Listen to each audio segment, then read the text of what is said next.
Hello friends, राष्ट्रीय आंदोलन part 1 का 10 प्रश्न जो है पिछले वीडियो में हम लोग कर चुके हैं। अब 11 से लेकर के 20 तक के इस वीडियो में देखेंगे।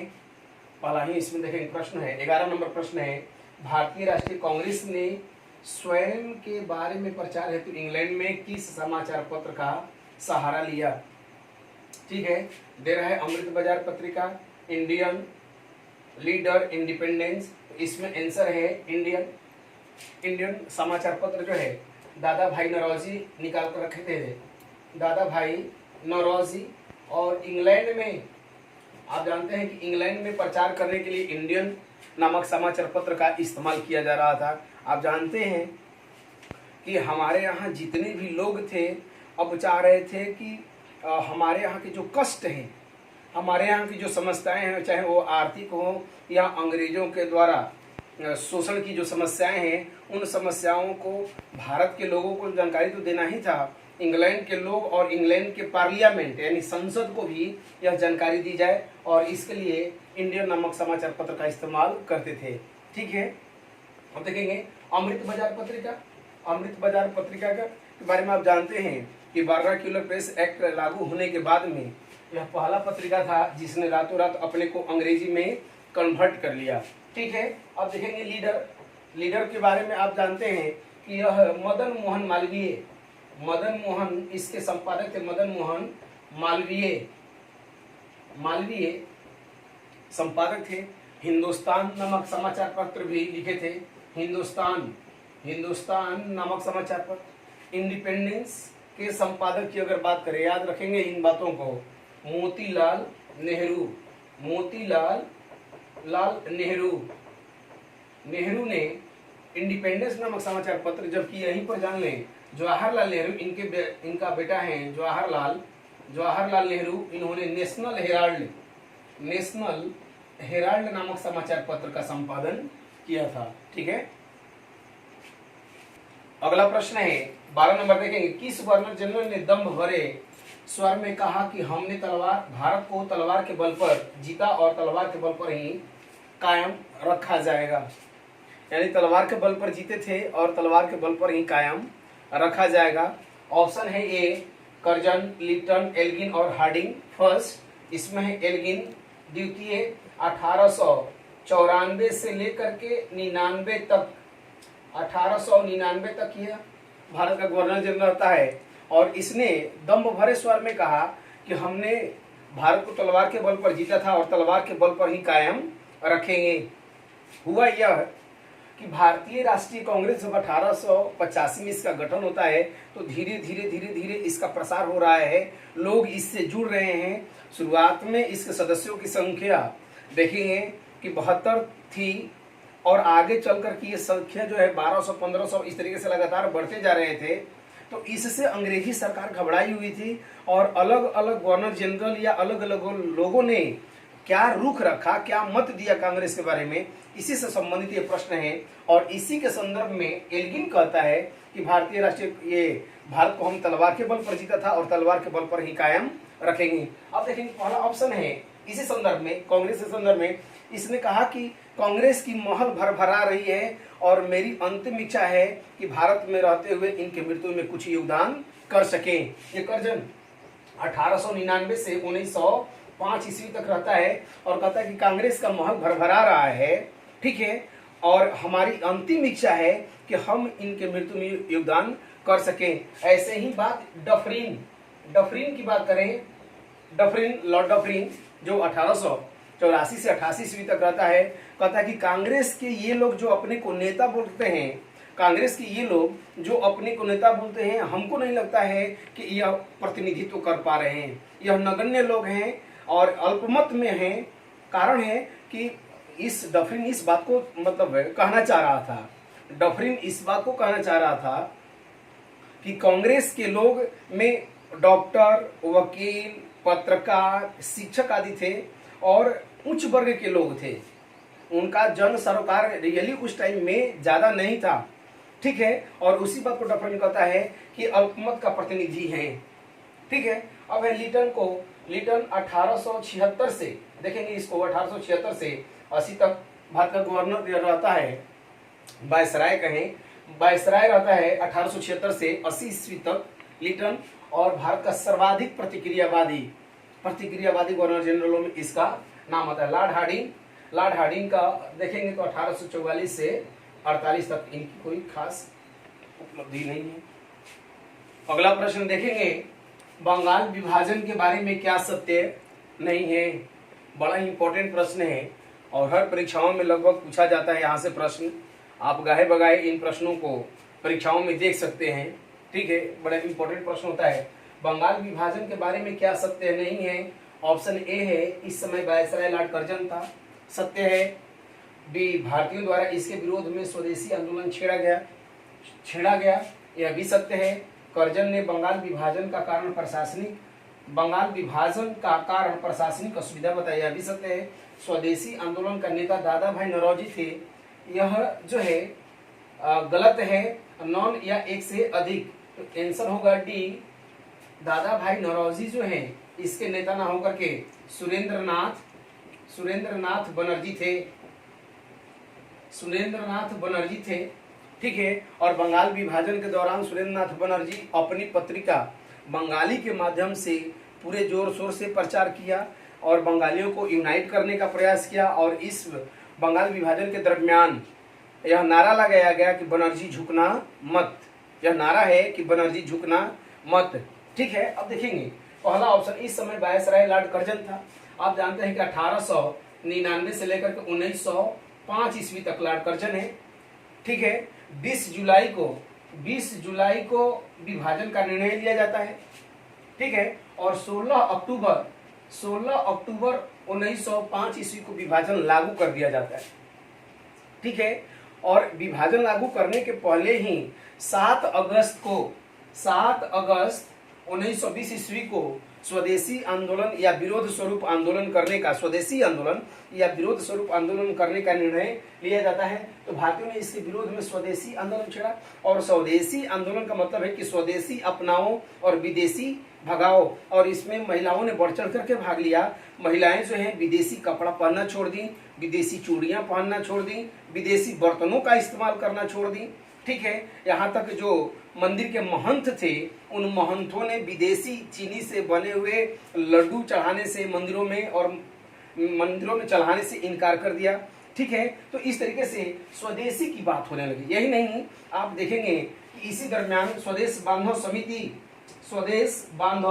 समिति का गठन किया गया। अश्विनी कुमार दत्त के द्वारा स्वदेश बांधव समिति का गठन किया गया। और यह स्वदेश बांधव समिति जो है इनकी लगभग 159-60 शाखाएं थी बंगाल में। और उनके माध्यम से जहां भी त्योहार होते थे, मेले लगते थे, वहां पर जाकर के लोगों को आत्मनिर्भरता की बात करते थे, स्वदेशी की बात करते थे। इन बातों को समझाया जाता था स्वदेश बांधव समिति के द्वारा। तो इस तरीके से भारतीयों के द्वारा स्वदेशी आंदोलन, भारतीयों के द्वारा बंगाल विभाजन के एवज में स्वदेशी आंदोलन छेड़ा गया। अब है कि कर्जन ने बंगाल विभाजन का कारण प्रशासनिक असुविधा बताया, लेकिन मुख्य उद्देश्य इसका राजनीतिक था।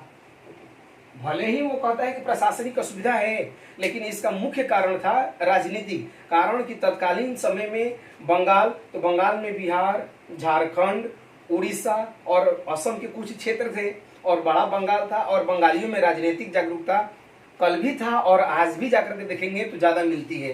तो बंगालियों में राजनीतिक जागरूकता थी और यह राजनीतिक जागरूकता जो है ब्रिटिशर को पसंद नहीं था। और कर्जन जैसे लोग इसको तोड़ना चाह रहे थे। और इस बात का पता चला कि राज्य सचिव ने जब लेटर लिखा तो स्पष्ट लिखता है कि बंगाल में राजनीतिक एकता या फिर राष्ट्रीयता की भावना ज्यादा जागृत हो रही है, इसे तोड़ा जाए। और यही बात राजनीतिक अप्रोच को देती है। और आपको बता दें, जो बंगाल आप देखते हैं, अगर हम लोग भारत का नक्शा बना करके इस तरीके से छोटे में, तो बंगाल ऐसे देखें, बंगाल और इस बंगाल को 2 पार्ट में बांट दिया गया। बंगाल लगभग 7 से 8 लाख की जनसंख्या थी, 7 से 8 लाख की जनसंख्या थी। लगभग आधा बंगाल में जो असम और बांग्लादेश का इलाका था, असम और बांग्लादेश बांग्लादेश का इलाका था यह मुसलमानों के पक्ष में दे दिया गया, जबकि बिहार, बंगाल और उड़ीसा का जो क्षेत्र था, पश्चिम बंगाल का क्षेत्र है, ये इसमें हिंदुओं की बहुलता दे दी गई। और इस तरह हिंदू मुस्लिम एकता में फूट डालने का प्रयास किया गया लॉर्ड कर्जन के द्वारा। ठीक है, प्रश्न संख्या 14 देखेंगे। 16 अक्टूबर 1905 को लागू बंगाल विभाजन को राखी दिवस के रूप में मनाने का सुझाव किसने दिया? राखी दिवस मनाने का सुझाव किसने दिया? ऑप्शन है ए तिलक, सी अजीत सिंह, बी अजीत सिंह, सी रविन्द्रनाथ टैगोर और डी है अश्विनी कुमार दत्त। इसमें आंसर है रविंद्रनाथ टैगोर, बंगाली थे। ठीक है, और आपको बता दें 16 अक्टूबर 1905 को जैसे ही बंगाल विभाजन लागू हुआ, पूरे बंगाल में शोक मनाने लगे लोग, शोक दिवस के रूप में मनाए। कितने घरों में चूल्हा तक नहीं चला बंगाल विभाजन के बाद।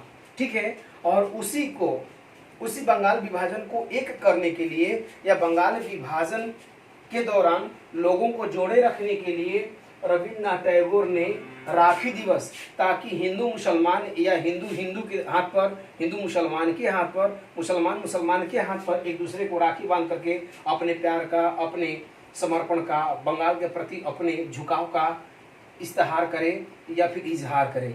ठीक है, तो इसके लिए राखी दिवस के रूप में मनाने का निर्णय लिया गया। अब है ऑप्शन ए तिलक, बाल गंगाधर तिलक या बीजी तिलक। ठीक है, महाराष्ट्र के थे और इन्होंने इस बंगाल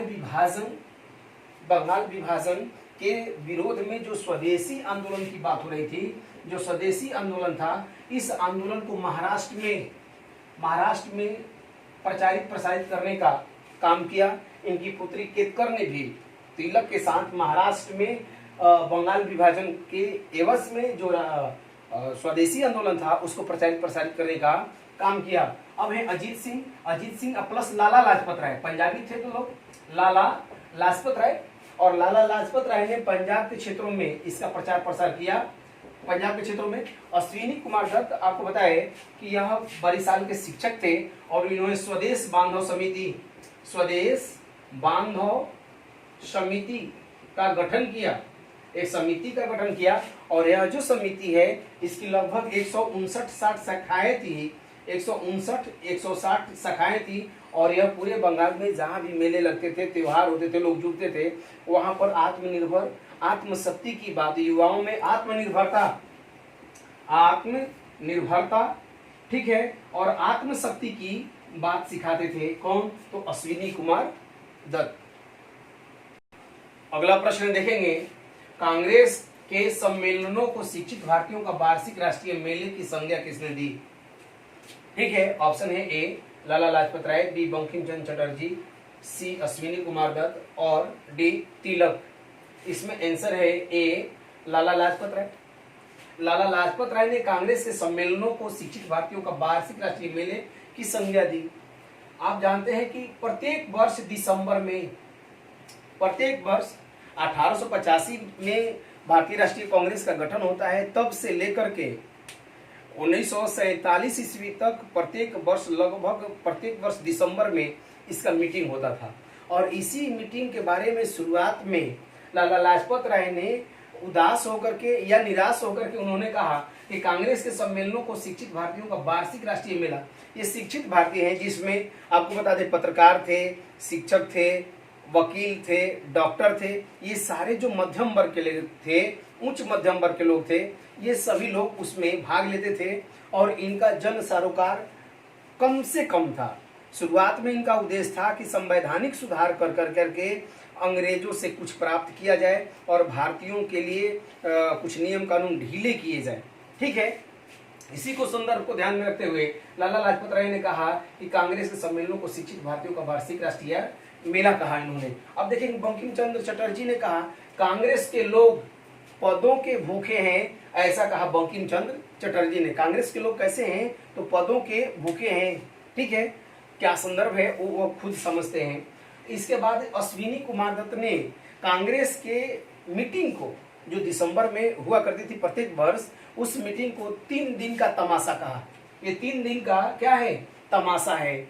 इसको 3 दिन का तमाशा बताया, तमाशा है। और इससे ज्यादा कुछ नहीं है, इनसे कुछ भी हासिल होने वाला नहीं है। ऐसा मानते हैं कौन? अश्विनी कुमार दत्त।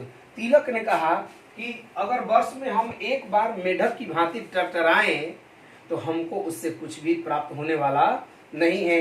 यह कथन किसका है? तिलक का। वहीं पर कर्जन की बात कर लें। कर्जन जो वायसराय था, इसने कहा कि कांग्रेस जो है एक गंदी और देशद्रोही संगठन है, गंदी और देशद्रोही संगठन है और यह मर रही है और हमारी इच्छा है कि इनके मृत्यु में हम कुछ योगदान कर सके। ऐसा विचार रखा था किसने? कर्जन ने। डफरिन ने कहा कि कांग्रेस के लोग अल्पमत का, अल्पसंख्यकों का, अल्पमत का नेतृत्व करते हैं और कांग्रेस भारत जैसे देश का नेतृत्व इनके हाथों में देना उचित नहीं होगा। यह बात कहा किसने? तो लॉर्ड डफरिन ने। ठीक है। 16 नंबर प्रश्न देखेंगे।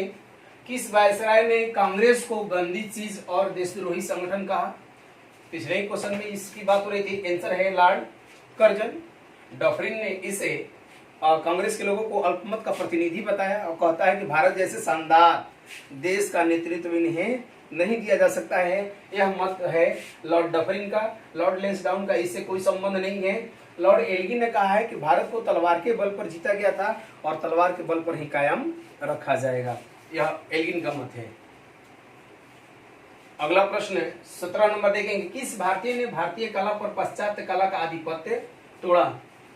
ठीक है, पाश्चात्य कला का पर आधिपत्य तोड़ा। ऑप्शन है ए रविन्द्रनाथ टैगोर, बी अवनींद्रनाथ टैगोर, सी जगदीश चंद्र बोस, डी अरविंद घोष। इसमें आंसर है अवनींद्रनाथ टैगोर। ये चित्रकार थे, कलाकार थे, चित्रकारी करते थे और भारत में जब से अंग्रेज आए थे, स्वाभाविक सी बात है कोई आएगा तो अपने कला संस्कृति को, खासकर अंग्रेजों की बात करें तो आधुनिकता लेकर के भारत में आए। भारत के लिए लोगों को शिक्षित करने में भी उन्होंने बड़ा योगदान किया। भारत में राष्ट्रवाद की भावना जगाने में भी उन्होंने काम किया। तो ठीक उसी तरीके से कला पर भी उनका प्रभाव था। और स्वदेशी आंदोलन के दरमियान जो सांस्कृतिक जागरण हुआ, कल्चरल जो है एक्टिविटीज होने लगे, उस कल्चरल एक्टिविटीज या सांस्कृतिक जागरण के क्रम में अवनींद्रनाथ टैगोर ने पाश्चात्य कला का जो आधिपत्य था भारत में, उसको तोड़ करके स्वदेशी कला को अपनाया, स्वदेशी कला को अपनाया, लोकल कला को अपनाया। जो लोकल कलाएं हैं जैसे पटना कलम शैली है, मधुबनी पेंटिंग है, फिर अजंता और एलोरा की गुफाओं से संबंधित जो कलाकारियां हैं, उनको अपना करके पाश्चात्य कला में आप देखें मुख्य रूप से चर्च, और चर्च जो है गोथिक शैली में बने होते हैं। और उस आधिपत्य को तोड़ने का काम किया किसने? तो अवनींद्रनाथ टैगोर ने। रविन्द्रनाथ टैगोर जानते हैं कि कवि है, गुरुदेव की भी उपाधि है। गुरुदेव अंग्रेजी के बहुत बड़े विद्वान थे और इन्होंने उस समय स्वदेशी आंदोलन के समय अमार सोनार बांग्ला नामक जो है एक गीत लिखा, जो 1971 ईस्वी में बांग्लादेश के स्वतंत्र होने के बाद उसका राष्ट्रीय गीत आज भी वो बांग्लादेश का राष्ट्रीय गीत है। ठीक है। तो ऐसे ही मतलब स्वदेशी आंदोलन के दरमियान कई कवियों ने अपने अलग अलग जो है कविताएं लिखी, गीत गाए। ठीक है। अब जगदीश चंद्र बोस वैज्ञानिक थे और इन्होंने भी स्वदेशी आंदोलन के क्रम में अपने विज्ञान से आंदोलन को मजबूत करने का काम किया। इसके अलावा प्रफुल्ल चंद्र राय की भी चर्चा कर लें यहीं पे, वो भी वैज्ञानिक थे और उन्होंने अपने कार्यों से, अपने विज्ञान के द्वारा स्वदेशी आंदोलन को बढ़ावा देने का कार्य किया। ठीक है। अरविंद घोष, आप जानते हैं अरविंद घोष गर्म दलीय नेता है, गर्म दल का नेता है। ठीक है, गर्म दल के नेता है और इनका एक कथन है कि आजादी के ये गुलामी के हलवे से आजादी के चने जो हैं ज्यादा, आजादी के सूखे चने ज्यादा कारगर होते हैं या ज्यादा प्रिय होते हैं। ठीक है। अगला प्रश्न है, किस नेता ने कांग्रेस के अध्यक्ष पद पर रहते हुए पहली बार स्वराज की मांग की? स्वराज की मांग पहली बार किसने किया, स्वराज का मांग? तो आंसर है दादा भाई नौरोजी। 1906 का कलकत्ता अधिवेशन है और इस कलकत्ता अधिवेशन के द्वारा दादा भाई नौरोजी ने पहली बार स्वराज की मांग की। गोपाल कृष्ण गोखले 1905 के बनारस अधिवेशन की अध्यक्षता कर रहे थे। ठीक है। रास बिहारी घोष 1907 सूरत अधिवेशन, सूरत अधिवेशन की अध्यक्षता कर रहे थे। और इसी सूरत अधिवेशन में आपको बता दें कांग्रेस जो है, कांग्रेस दो भागों में बट गई, कांग्रेस दो भागों में बट गई, नरम दल और गरम दल, नरम दल और गरम दल में बट गए। ठीक है, अगला प्रश्न है 19 नंबर, कांग्रेस के किस अधिवेशन में कांग्रेस दो भागों में बट गई? ऑप्शन है ए बनारस अधिवेशन, लखनऊ अधिवेशन, सूरत अधिवेशन, और डी है कलकत्ता अधिवेशन। सूरत अधिवेशन 1907, जैसे कि पिछले प्रश्न में देखे, कांग्रेस दो भागों में बट गई, नरम दल और गरम दल। ठीक है, ठीक है, उदारवादी या उग्रवादी भी उनको बोलते हैं। अब देखेंगे इसकी कहानी 1905 के बनारस अधिवेशन से ही शुरू होता है। आप जानते हैं कि 1905 के बनारस अधिवेशन की अध्यक्षता कर रहे थे गोपाल कृष्ण गोखले, और उसी टाइम में प्रिंस ऑफ वेल्स भारत आए थे, प्रिंस ऑफ वेल्स भारत आए थे। और इसमें जो उदारवादी और उग्रवादी दो विचारधाराएं थी। तो उदारवादियों का मानना था कि प्रिंस ऑफ वेल्स का हम लोग स्वागत करें, क्योंकि कांग्रेस जो है अभी शैशवा अवस्था में है, हमको अंग्रेजों की संरक्षण की जरूरत है, शायद ऐसा ही सोच रहे होंगे। प्रिंस ऑफ वेल्स का स्वागत की बात कर रहे थे, जबकि उग्रवादी इस बात का विरोध कर रहे थे कि इनका स्वागत नहीं होना चाहिए। ठीक है, 1905 के बनारस अधिवेशन में ही लाला लाजपत राय ने सत्याग्रह की बात की कि सत्याग्रह किया जाए, लेकिन ये जो उदारवादी हैं सत्याग्रह के पक्ष में नहीं थे। अब देखेंगे 1906 में आप देखें पिछले क्वेश्चन में कि दादा भाई नौरोजी कलकत्ता अधिवेशन की अध्यक्षता कर रहे थे, और तिलक की सोच थी, बाल गंगाधर तिलक का सोच था कि लाला लाजपत राय को 1906 के कलकत्ता अधिवेशन का अध्यक्ष बनाया जाए, जबकि उदारवादियों ने या नरमपंथियों ने दादा भाई नौरोजी को अध्यक्ष पद के लिए नामित कर दिया, जिसके कारण उनके सम्मान में ये जो उग्रवादी हैं सम्मान में अलग हो गए, और उस तरीके से इन्होंने विरोध नहीं किया। ठीक है, अब बात आती है 1907 में। तो 1907 में रास बिहारी घोष को बात हो रही थी कि लाला लाजपत राय को फिर से भारतीय राष्ट्रीय कांग्रेस का अध्यक्ष बनाया जाए, लेकिन रास बिहारी घोष को उन्होंने आगे किया, और फिर तिलक ने भी अपना नामांकन किया, और जैसे ही नामांकन किया और अध्यक्ष किए, मंच पर चढ़ करके बोलने की कोशिश किए, वैसे ही किसी ने जूता चला दिया या चप्पल चला दिया, और आपस में लोगों की मारपीट हो गई, और इस तरीके से नरम दल और गरम दल दो भागों में बढ़ गए। और दूसरी बात थी 1905 के अधिवेशन में ही स्वदेशी आंदोलन के बारे में कहा गया कि स्वदेशी आंदोलन उदारवादियों का मानना था कि स्वदेशी आंदोलन बंगाल का विभाजन हुआ तो बंगाल में ही होना चाहिए, जबकि उग्रवादी या तिलक जैसे लोग सोच रहे थे कि इसे पूरे भारत में फैलाया जाए। और इन सारी बातों को लेकर के 1907 के सूरत अधिवेशन में कांग्रेस दो भाग में बंट जाती है, और एक का नाम पड़ता है उदारवादी पार्टी और एक का उग्रवादी, और उदारवादियों का भारतीय राष्ट्रीय कांग्रेस पर प्रभुत्व बना रहता है, जबकि उग्रवादी जो है एक नया पार्टी बनाते हैं जिसका नाम है नेशनलिस्ट। उग्रवादियों का पार्टी जो है नेशनलिस्ट, जबकि उदारवादियों का ही पार्टी रहती है, यानी भारतीय राष्ट्रीय कांग्रेस पर प्रभुत्व रहता है किसका? उदारवादियों का। ठीक है, अगला प्रश्न है अरुंडेल कमेटी 1906 के प्रतिवेदन के विषय में क्या सत्य है?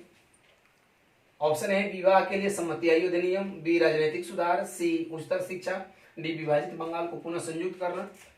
आंसर है ये। अरुंडेल कमेटी का गठन लॉर्ड मिंटो द्वितीय करता है, और अरुंडेल कमेटी 1906 के रिकमेंडेशन के आधार पर, अनुशंसा के आधार पर 1911 ईस्वी में विभाजित बंगाल को संयुक्त किया जाता है। किसकी रिपोर्ट के आधार पर? तो अरुंडेल कमेटी की रिपोर्ट के आधार पर। ठीक है।